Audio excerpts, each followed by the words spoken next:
हर नाल। हर नाल रहो तू मन मेरे दुख सब विसारना, अंगीकारो करे तेरा कारज सब सवारना, सबना गला समरथ स्वामी सो क्यों मनो विसारे, कहे नानक मन मेरे सदा रहो हर नाल।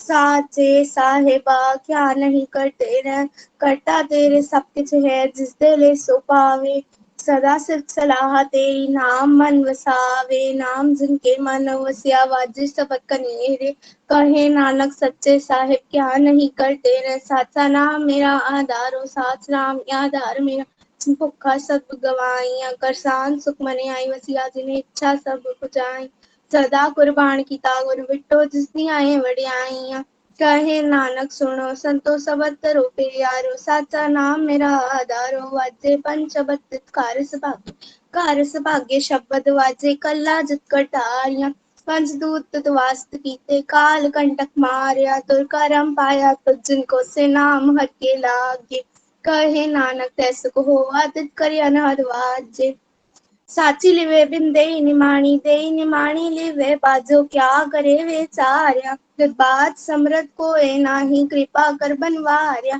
ऐसनो हो ठाव नाही सबद लाख सवार्या, कहे नानक लेवे बाजो क्या करे वे चार्या, आनंद आनंद सबको कहे आनंद गुरु ते जाण्या, जाने आनंद सदा गुटे कृपा करे प्यार्या, कर कृपा किल विकटे ज्ञान अंजन सार्या, अंदरो जिनका मुंह टूटा तिनका सबद सच्चे सवार्या, कहे नानक ये आनंद है आनंद गुरु ते जाण्या, बाबा जिसनु दे सोई जन पावे पावे ता सोई जन दे जिसनु होर क्या करे विचार्या, एक परम फूले फिरे देह दिस एक नाम लाग सवार्या, गुर प्रसादी मन पिया निर्मल जिन्ना पाना पावे, कहे नानक जिस ते प्यारे सोई जन पावे, आवो संत प्यार्यो अकथ की करे कहानी अकथ केरी कित द्वारे पाई है, तन मन तन सब को सौंप गुर को हुक्म मनिए पाई है, हुक्म मनिए गुरु केरा गावो सच्ची बाणी,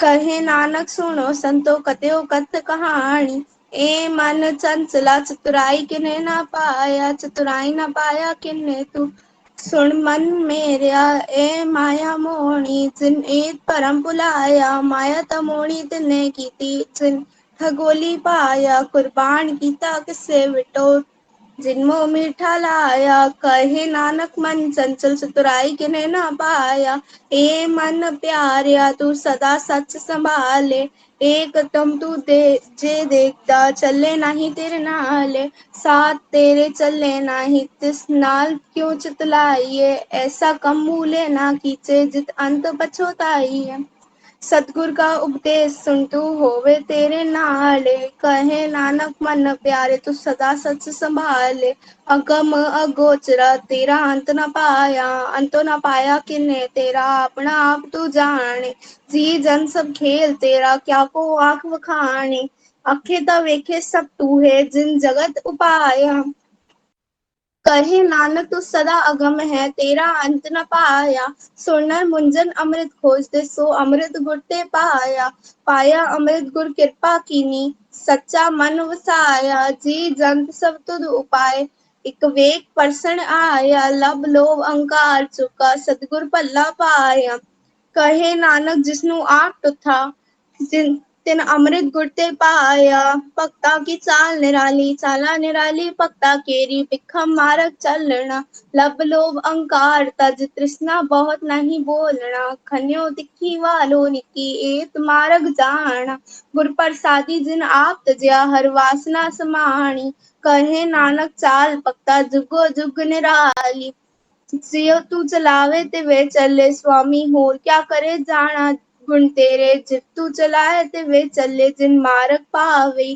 कर कृपा जिन नाम लाइए से हर हर सदा ते आवे, जिसनु कथा सुनाए आपनी से गुरुद्वारे सुख पावे, कहे नानक सच्चे साहिब ज्यो पावे तिवे चलावे, एहो सत ਇਹ सोहेला सबद सुहावा सबदो सुहावा सदा सोहेला, सत गुरु सोनाया ਇਹ तिनके मन वसिया जिन तुरो लिखिया आया, एक फेर करे गन ਇੱਕ ਫਿਰੇ ਕਨੇਰੇ ਕਰੇ ਗੱਲਾਂ ਗਲੀ ਕਿਨੇ ਨਾ ਪਾਇਆ ਕਹੇ ਨਾਨਕ ਸਬਦ ਸੁਹੇਲਾ ਸਤਿਗੁਰੂ ਸੋਣਾ ਆਇਆ ਪਵਿੱਤ ਹੋਏ ਸੇ ਜਨਾ ਜਿਨੀ ਹਰ ਧਿਆਇਆ ਪਵਿੱਤ ਹੋਏ ਗੁਰਮੁਖ ਜਿਨ ਧਿਆਇਆ ਪਵਿੱਤ ਮਾਤਾ ਕੁਟੁੰਬ ਸਹਿਤ ਸਿਓ ਪਵਿੱਤ ਸੰਗਤ ਸੁਭਾਇਆ ਕਹਤੇ ਪਵਿੱਤ ਸੁਣਦੇ ਪਵਿੱਤ ਸੇ ਪਵਿੱਤ ਜਿਨੀ ਮਨ ਵਸਾਇਆ ਕਹੇ ਨਾਨਕ ਸੇ ਪਵਿੱਤ ਜਿਨੀ ਗੁਰਮੁਖ ਹਰਿ ਹਰਿ ਧਿਆਇਆ ਕਰਮੀ ਸਹਿਜ ਨ ਉਪਜੇ ਵਿਣ ਸਹਿਜੇ ਸਹਿਸਾ ਨ ਜਾਏ ਵਿਣ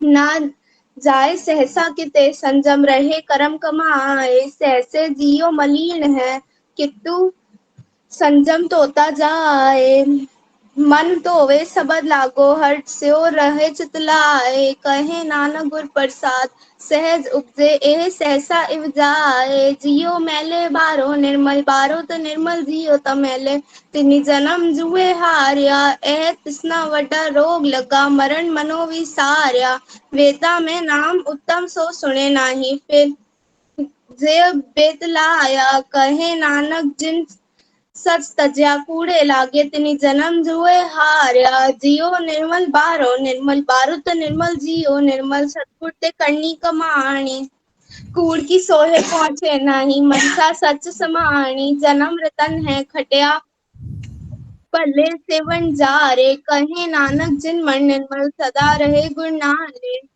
जेको सिगुर सेती सन्मुख होवे होवे ता सन्मुख सिखो कोई जियो रहे गुर नाले गुर के चरण हृदय त्याए अंतर आत्मे समाले आप छठ सदा रहे पढ़ने गुर बिन अवर न जाने कोय कहे नानक सुनो संतो सो सिख सन्मुख होए जेको गुरते वे मुख होवे विन सतगुर मुकत ना पावे पावे मुकत ना होर थे कोई पूछो विवेकिया जाए अनेक जूनी परम आवे विन सतगुर मुकत ना पाए फिर मुकत पाए लाग चढ़नी सतगुर सबद सुनाए कहे नानक विचार देखो विन सतगुर मुकत ना पाए आवो सिख सतगुरु के प्यारियो गावो सच्ची बाणी बाणी ता गावो गुरु केरी बाणिया सिर बाणी जिनको नदर करम होवे हृदय तना समाणी पीवो अमृत सदा रहो हर रंग जपियो सारंग पाणी कहे नानक सदा गावो एह सच्ची बाणी सतगुरु बिना होर कच्ची है बाणी बाणी ता कच्ची सतगुरु बाजो होर कच्ची बाणी कहंदे कच्चे सुनदे कच्चे कच्ची आँख वखाणी हर हर नित करह रसना कया कछु न जानी चित जिन काहिर लिया माया बोलन पे रवाणी कहे नानक सतगुरु बाजो होर कच्ची बाणी गुर का सबद रतन है हीरे जित जड़ाओ सबद रतन जित मन लागा एह हुआ समाओ सबद सेती मन मिलया सच्चे लाया पाओ आपे हीरा रतन आपे जिसनो दे बुझाए कहे नानक सबद रतन है हीरा जित जड़ाओ सिर्फ सकत आप उपाय कह करता आपे हुक्म वर्ताए आप वेखे गुरमुख किसे बुझाए तोड़े बंधन होवे मुकत सबद मन वसाए गुरमुख जिसनो आप करे सो होवे कस्यो लिव लाए कहे नानक आप करता आपे हुक्म बुझाए सिमरत सासपुन पाप विचार दे तत्ते सार न जानी तत्ते सार न जानी गुरु बाजो तत्ते सार न जानी तेही गुड़ी संसार परम सुता सुत्या रैन विहानी गुर कृपा ते से जन जागे जना हर मन वसिया बोले अमृत बाणी कहे नानक सो तत पाए जिसनु अन दिन हर लिव लागे जागत रैन विहानी माता के उदर में प्रतिपाल करे सो क्यों मनो विसारिये मनो क्यों विसारिये वरदाता जे अगन में हर पहुँचावे ओसनु क्यों पोह न सकी जिसनु आपनी लिव लावे आपनी लिव आपे लाए गुरमुख सदा संभालिए कहे नानक एवं दाता सो क्यों मनो विसारिये जैसी अगन उदर में तैसी बाहर माया माया गन सब इको जेही करते खेल रचाया जातिस पाणा ता जमया परिवार पल्ला पाया लिव छुड़की लगी तृष्णा माया अमर वर्ताया ए माया जित हर विसरे मोह उपजे पाओ दूजा लाया। कहे नानक गुर प्रसादी जिना लिव लागी तिन विचे माया पाया। हरे आप मुल्लक है मुल ना पाया जाए, मुल ना पाया जाए किसे बिटो रहे लोक विलाए। ऐसा सतगुर जे मिले तिस तू सिर सौंपिए, विचो आप जाए जिसदा जियो तिस मिल रहे। हर बसे मन आए, हर आप अमुल्लक है पाक तिना के नानका जिन हर पल्ले पाए। हर रास मेरी मन वंजारा, हर रास मेरी मन वंजारा सतगुर ते रास जानी। हर हर नित जप्यो जियो लाहा खट्यो दिहाड़ी। ए तन ते ना मिलिया जिन हर आपे पाणा। कहे नानक हर रास मेरी मन हो आवन जारा। ए रसना तू अनरस राच रही, तेरी प्यास न जाए।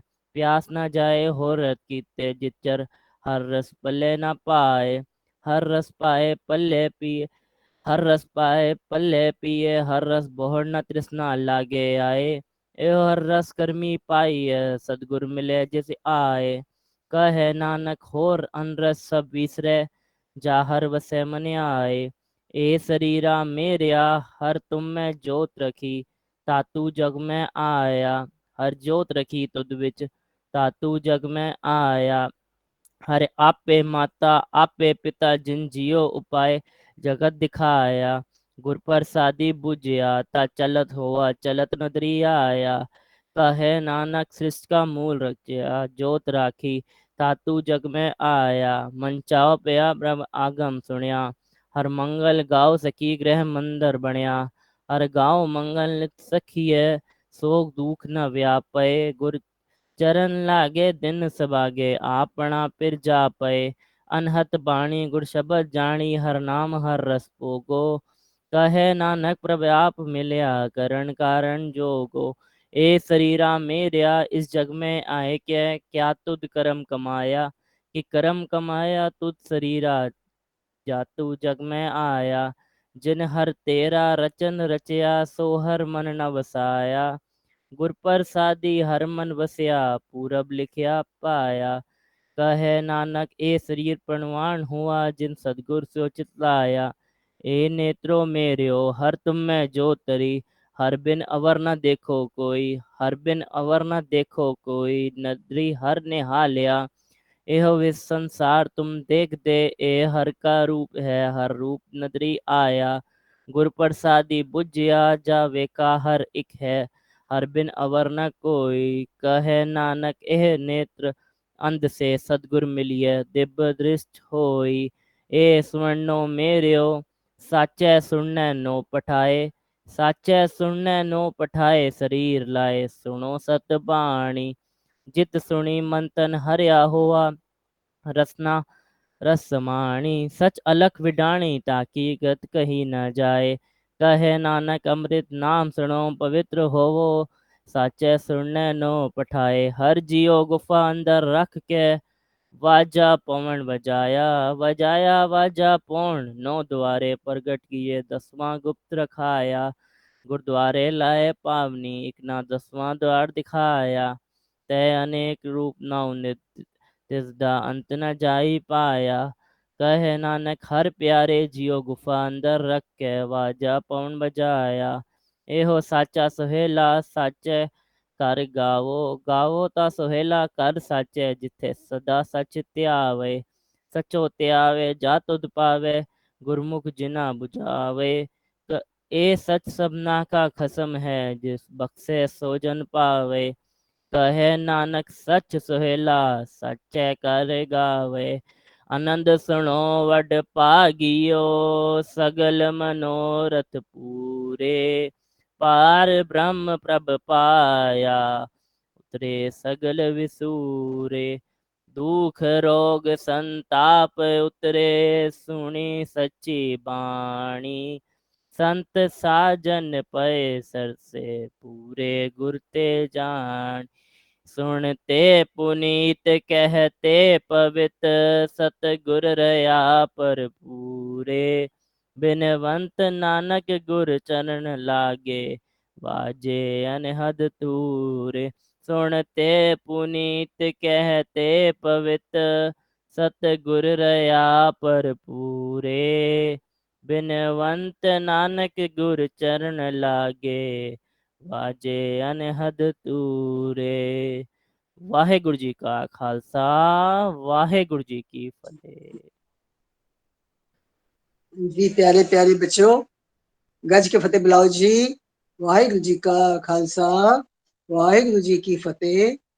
हर वारी की तरह मैं आज फिर बेनती कर रही हाँ कि सानू फतेह बुलानी है पोस्टर दिखा के, पर अपने घरों में उच्ची आवाज में फतेह जरूर बुलानी है। दूसरी गल कि हर वारी किया जाता है कि पाठ के समय अपना वीडियो ऑन रखो। ऑडियो अनम्यूट नहीं करना, लेकिन वीडियो ऑन रखो ताकि असी देख सकिए कि तुसी अपने घर च बैठ के किस तरह पाठ कर रहे हो। हाथ में गुटका पकड़िया कि नहीं पकड़िया, सिर टकिया कि नहीं टकिया, कोई लेटे है कोई बैठा है, प्रॉपर तरीके नाल क्यों नहीं बैठ के पाठ कर रहे। सो पाठ के समय अपना वीडियो ऑन रखना है ताकि सानू पता लगे कि तुसी किस तरीके नाल पाठ कर रहे हो। ठीक है, अगे चलिए। आज आनंद साहब का पाठ संपूर्ण होया और अज का दिन कम से कम दिल्ली विच रहने वाले बच्चों को तो जरूर पता होएगा कि आज बहुत बड़ा समागम हो रहा बाबा बंदा सिंह बहादुर के गुरुद्वारे जिहड़ा कि महरौली विच है। महरौली कुतुब मीनार का नाम तो सबने सुनिया ही है। कुतुब मीनार के पिछे महरौली एक एरिया का नाम है। उस एरिए में एक बहुत बड़ा गुरुद्वारा है जिसका नाम है गुरुद्वारा बंदा सिंह बहादुर। सो उत्थे आज बहुत बड़ा समागम हो रहा है। क्यों हो रहा है? क्योंकि आज बाबा बंदा सिंह बहादुर का शहीदी दिवस है। सो उत्थे इस दिन को बड़ी धूमधाम नाल मनाया जाता है। बड़ी संगत उत्थे गई हुई है और सारा दिन उत्थे समागम चलेगा। लेकिन असी अपनी क्लास की मर्यादा के हिसाब नाल जो शुरू तो असी अपनी क्लास च करते आ रहे हैं कि हर हफ्ते ਜਿਹੜੀ भी कोई इवेंट होती है ਉਹਦੇ बारे उसका इतिहास दसना, उसके बारे डिस्कस करना, उसके बारे गलबात करनी, ये बहुत जरूरी है। सो इस तरह करते करते की होता है कि सारे साल हर साल विच हर दिन बार बार आता है और एक उस दिन को अगर असी विचारन लगिए, उस इतिहास में विचारन लगिए तो हौली हौली करते की होएगा कि सानू सारा अपना इतिहास जो याद हो जाएगा। सो अज क्योंकि दिन ही वही है बाबा बंदा सिंह बहादुर का, तो उन्होंने बारे गलबात करनी जी है वो बहुत जरूरी है। सो अज चलो मैं तुहानू लै चला कितने बाबा बंदा सिंह बहादुर के गुरुद्वारे जो महरौली के कोल है। उत्थे जो जाओ, जो मौका लगे जरूर जाओ। कम से कम दिल्ली के बच्चे जोड़े ने वो जरूर जान, कदी ना कदी उत्थे जाके दर्शन करन। उत्थे दीवारां दे उत्ते बहुत वड्डियां वड्डियां फोटो लगी हुई ने जिहड़ियां कि बाबा बंदा सिंह बहादुर की शहीदी नूं डिपिक्ट करदियां ने। और शर्तिया गल है कि जो उस फोटो असीं जाने उन्हां तस्वीरां देखने साडा खून उबल जाता है। इतनी दर्दनाक तरीके दे नाल उन्हां नूं शहीद किया गया सी। सो वो तस्वीरां देख के साडा खून उबल जाता है। ये देखो कितने जुल्म उन्होंने सहे और किस तरीके से उन्होंने अपनी शहीदी दी। इसे करके उन्होंने दिन मनाया जाता है। दिन उन्होंने किस दिन मनाए जाते हैं जेडे अपने घर तो अपने परिवार तो उपर उठ के जिन्होंने सोसाइटी वास्ते कुछ किया होए। सो उन्होंने एक धर्म के वास्ते शहीदी जी प्राप्त की सी, इस करके उन्होंने दिन मनाया जाता है।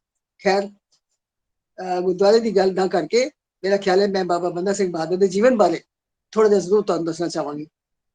सब तो पहली तो गल यह है कि जम्मू कश्मीर दे विच एक शहर है, उसका नाम है रजौरी। ये दिल्ली वाला रजौरी गार्डन नहीं है, दिल्ली वाला रजौरी गार्डन नहीं, उत्थे एक छोटा जिहा शहर है जिसका नाम है रजौरी। उस रजौरी नाम के शहर विच एक गरीब किसान रहिंदा सी जिसका नाम सी रामदेव।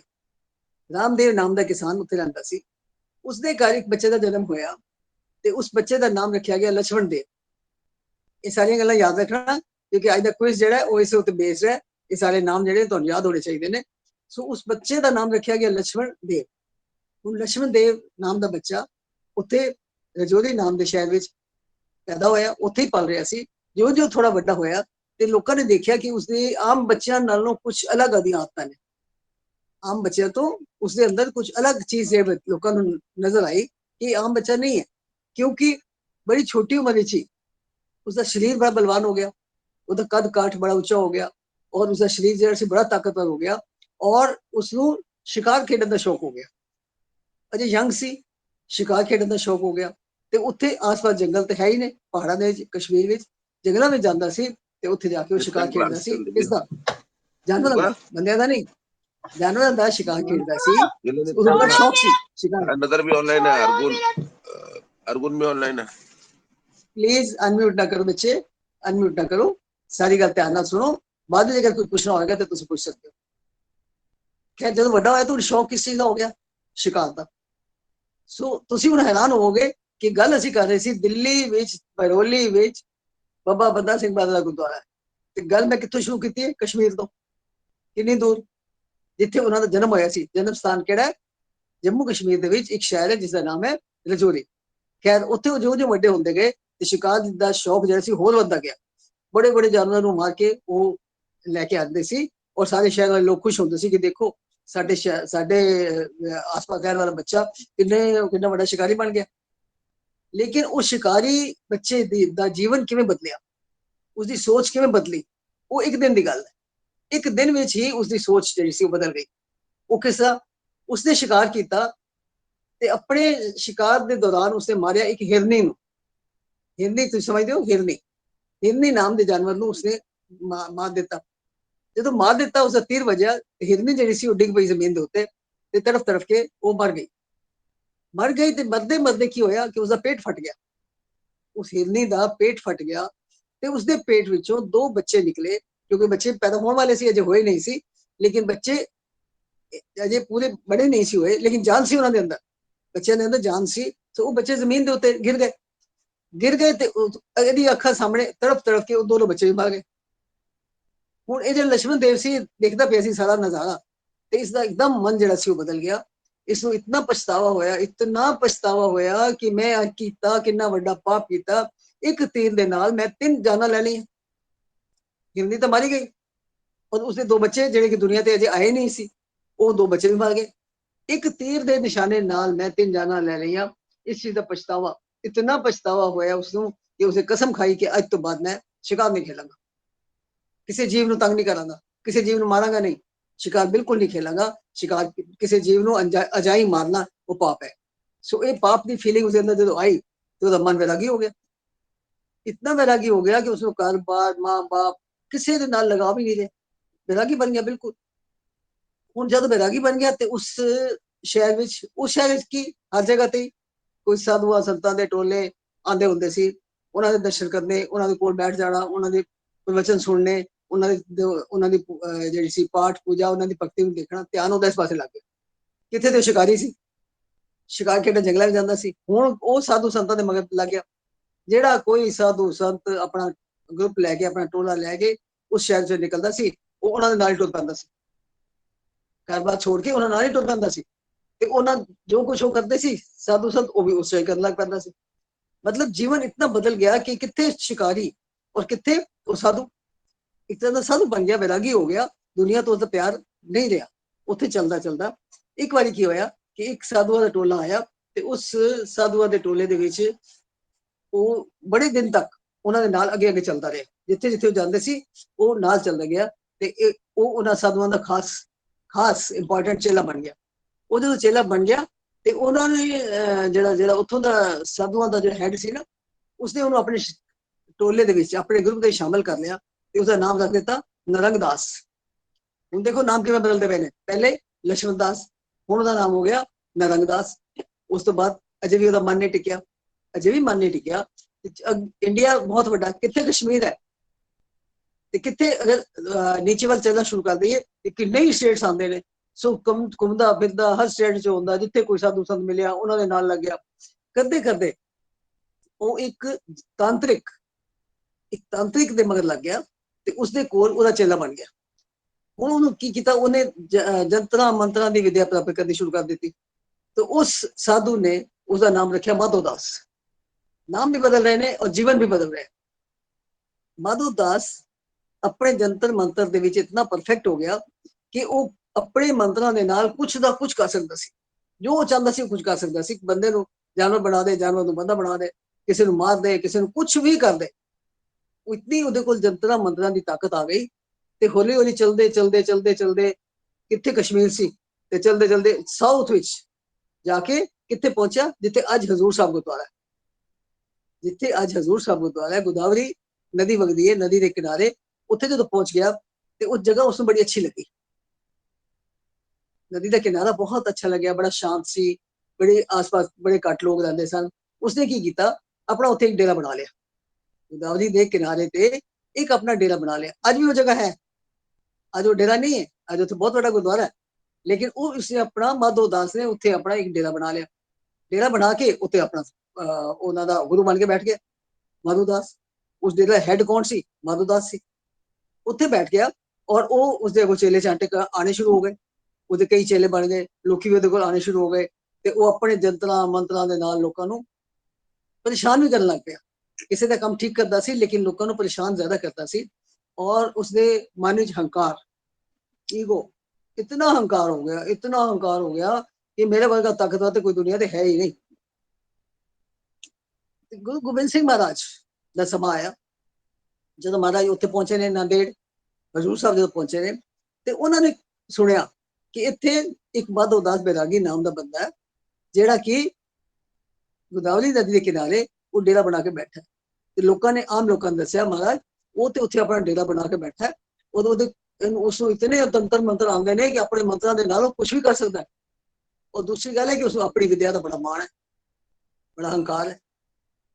ते बच्चों, मेरे प्यारे बच्चों, गुरु काल गुरमत दे विच हंकार दी तो कोई जगह है ही नहीं। हंकारिया सो मारिया, जेड़ा हंकार करेगा वो एक दिन मरेगा। सो हंकार की कोई जगह नहीं। सो महाराज ने अपने मन में सोच लिया कि उसका हंकार दूर करना किसी तरीके नाल, किसी तरीके नाल उसकी जेड़ी ईगो है, जेड़ा वो समझदा है कि दुनिया में मैं ही सब तो वड्डा, सब तो सियाणा, मैं सब तो ताकतवर हां, मैं कुछ भी कर सकदा, उसके हंकार को तोड़ना पड़ेगा। महाराज चल पे, दो चार सिंघां नाल लिया, चल पे ते ओदे डेरे ते पहुंचे। ਜਦੋਂ ਉਹ ਡੇਰੇ ਤੇ ਪਹੁੰਚੇ ਨਾ ਤੇ ਉਸ ਵਕਤ ਉਹ ਉੱਥੇ ਹੈਗਾ ਨਹੀਂ ਸੀ। ਉਹ ਬਾਹਰ ਕਿਤੇ ਜੰਗਲਾਂ ਵਿੱਚ ਇੱਧਰ ਉੱਧਰ ਘੁੰਮਣ ਫਿਰ ਗਿਆ ਹੋਇਆ ਸੀ ਤੇ ਉਸਨੇ ਆਪਣੇ ਡੇਰੇ ਦੇ ਵਿੱਚ ਆਪਣੇ ਵਾਸਤੇ ਇੱਕ ਬਹੁਤ ਵੱਡਾ ਪਲੰਗ ਬਣਾ ਰੱਖਿਆ ਸੀ, ਜਿਹਨੂੰ ਸਿੰਘਾਸਨ ਕਹਿੰਦੇ ਸਨ। ਉਹ ਮਾਧੋ ਦਾਸ ਦਾ ਪਲੰਗ ਸੀ ਬਹੁਤ ਵੱਡਾ, ਉਹ ਉਸਨੇ ਬਣਾ ਰੱਖਿਆ ਸੀ।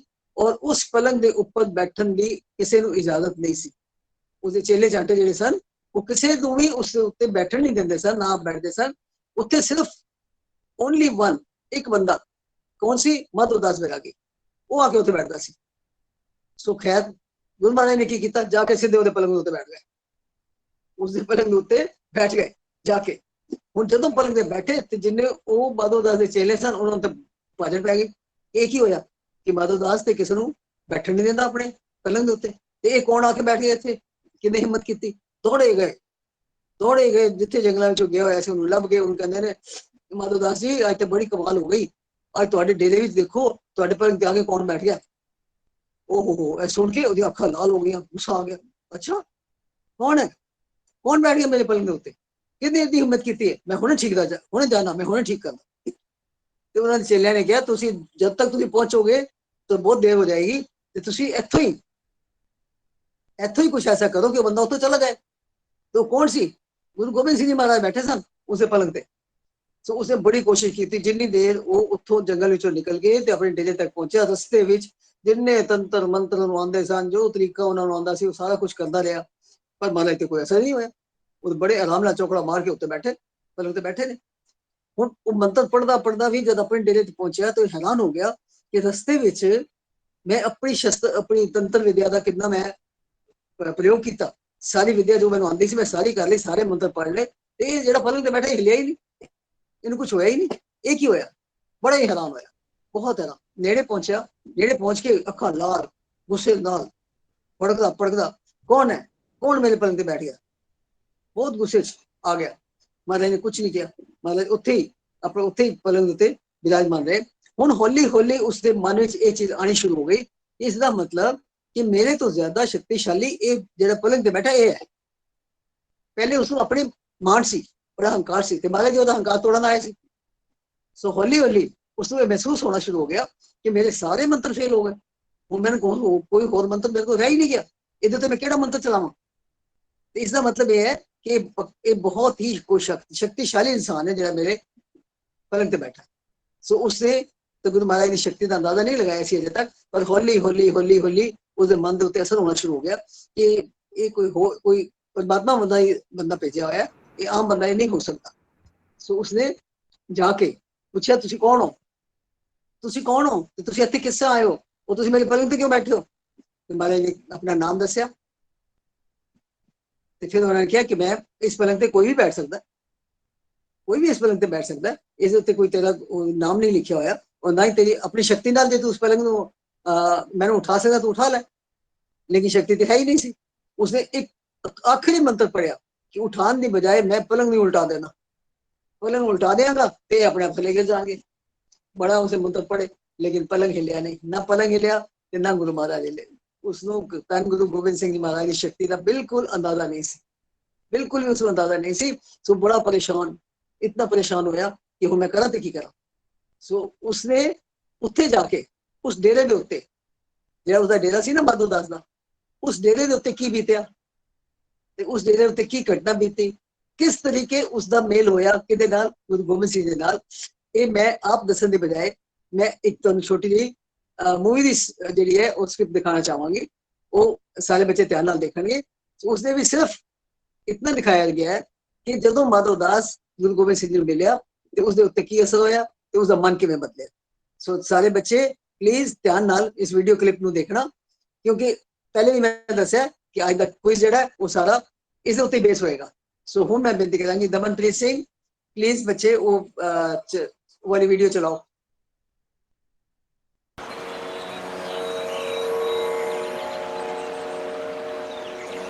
महंत जी, महंत जी,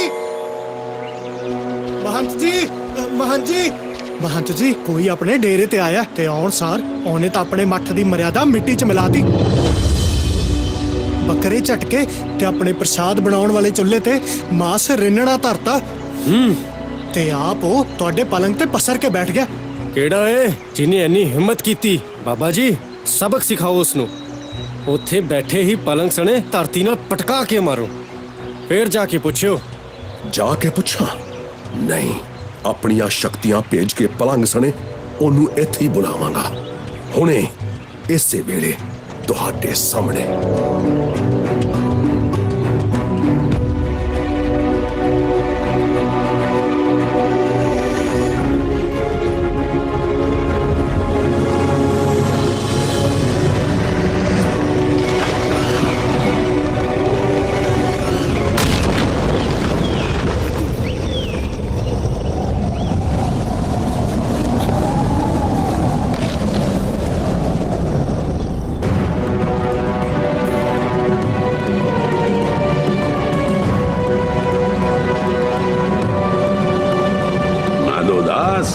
हंकार दे हनेरे चों निकल के सच्चाई दी रोशनी विच आ। तुसी कुछ सुनिया? नहीं महंत जी, तुसी तां कुछ नहीं किया। माधव दास, परमात्मा दी आवाज सिर्फ आत्मा सुन सकती है ते आत्मा दी आवाज सिर्फ परमात्मा। केवल मंत्र धुनी नाल दुनिया च शांति नहीं मिलती, मन नू टिका के रखना भी जरूरी है। तू भटक चुका है माधव दास, आज पहली बार तेरे सारे मंत्र तंत्र बेअसर साबित हुए ने। तेरे डेरे पहुंचने वाला शख्स कोई मामूली इंसान नहीं है।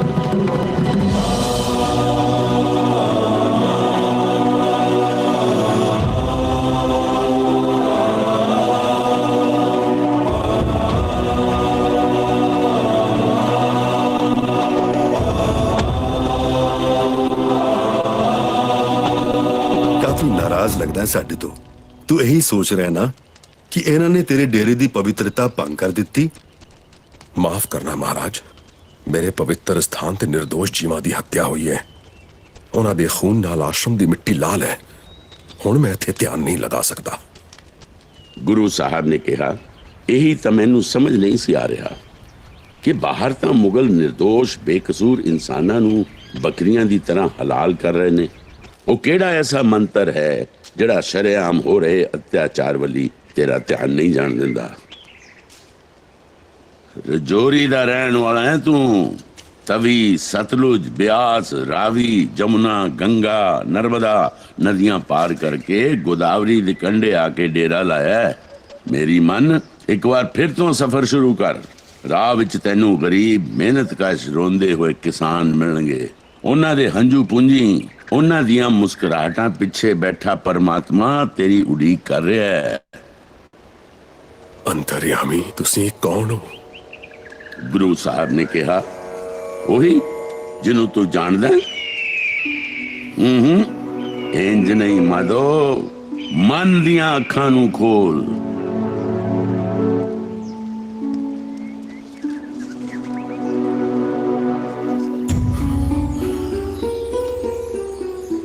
ਤੁਸੀਂ ਤਾਂ ਸਾਖਸ਼ਾਤ ਗੁਰੂ ਗੋਬਿੰਦ ਸਿੰਘ ਜੀ ਹੋ। ਹਾਂ ਮਾਧੋਦਾਸ, ਜਿਵੇਂ ਗੁਰੂ ਸਾਹਿਬ ਨੂੰ ਦਾਦੂ ਦੁਆਰੇ ਦੇ ਮਹੰਤ ਜੈਤ ਰਾਮ ਤੋਂ ਤੇਰੇ ਬਾਰੇ ਪਤਾ ਚੱਲਿਆ, ਸਿੱਧਾ ਹੀ ਤੇਰੇ ਡੇਰੇ ਚਲੇ ਆਏ। ਮੇਰੇ ਭਾਗ ਹਨ। ਗੁਰੂ ਸਾਹਿਬ ਨੇ ਕਿਹਾ ਆਪਣੇ ਭਾਗਾਂ ਨੂੰ ਹੋਰ ਜਗਾ। ਤੂੰ ਕਰਮਵੀਰ ਹੈ, ਜਿਸ ਕਰਮ ਦੇ ਲਈ ਇਸ ਧਰਤੀ ਤੇ ਆਇਆ ਹੈ, ਉਸ ਦੀ ਕਮਾਨ ਸੰਭਾਲ। ਤੇਰਾ ਸੁਭਾਅ ਤਾਂ ਸ਼ਿਕਾਰੀਆਂ ਵਾਲਾ ਹੈ। ਜ਼ਾਲਮਾਂ ਦੇ ਸਤਾਏ ਹੋਏ ਉਹ ਲੋਕ ਉਨੇ ਹੀ ਮਾਸੂਮ ਤੇ ਬੇਕਸੂਰ ਨੇ ਜਿੰਨੇ ਤੇਰੇ ਤੀਰ ਨਾਲ ਮਰੇ ਉਹ ਹਿਰਨੀ ਦੇ 2 ਬੱਚੇ, ਜਿਹੜੇ ਪੈਦਾ ਹੋਣ ਸਾਰ ਤੇਰੇ ਸਾਹਮਣੇ ਦਮ ਤੋੜ ਗਏ, ਜਿਨ੍ਹਾਂ ਨੂੰ ਤੂੰ ਤੜਪ ਤੜਪ ਕੇ ਮਰਦਾ ਵੇਖ ਨਾ ਸਕਿਆ ਤੇ ਸ਼ਿਕਾਰ ਖੇਡਣਾ ਬੰਦ ਕਰ ਦਿੱਤਾ। ਕਾਨਿਆਂ ਦੇ ਤੀਰ ਵੀ ਤੋੜੇ ਸੀ ਤੇ ਕਮਾਨ ਵੀ ਸੁੱਟੀ ਸੀ। ਉਸ ਕੀੜਾ ਦੀ ਤੜਪ ਨੇ ਤੈਨੂੰ ਲక్ష్మణ ਦੇਵ ਤੋਂ ਮਾਧੋ ਦਾਸ ਬਣਾ ਦਿੱਤਾ। ਅੰਤਰਯਾਮੀ ਮੈਂ? ਗੁਰੂ ਸਾਹਿਬ ਨੇ ਕਿਹਾ ਹਾਂ ਹਾਂ, ਤੂੰ ਕੌਣ? ਜੀ ਮੈਂ ਤੁਹਾਡਾ ਬੰਦਾ।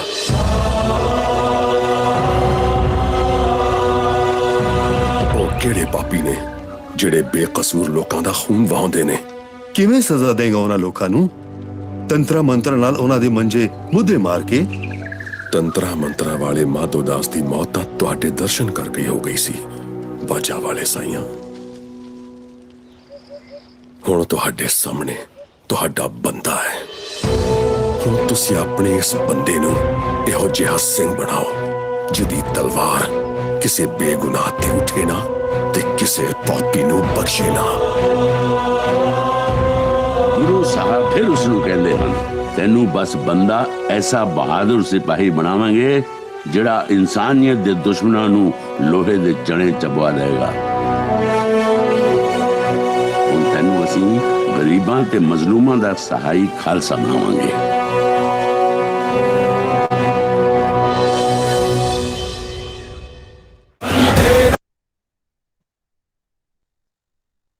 ਹਾਂਜੀ ਪਿਆਰੇ ਬੱਚਿਓ, ਤੁਸੀਂ ਦੇਖਿਆ ਕਿ ਕਿਸ ਤਰੀਕੇ ਦੇ ਨਾਲ ਉਸਦਾ ਮਨ ਬਦਲਿਆ।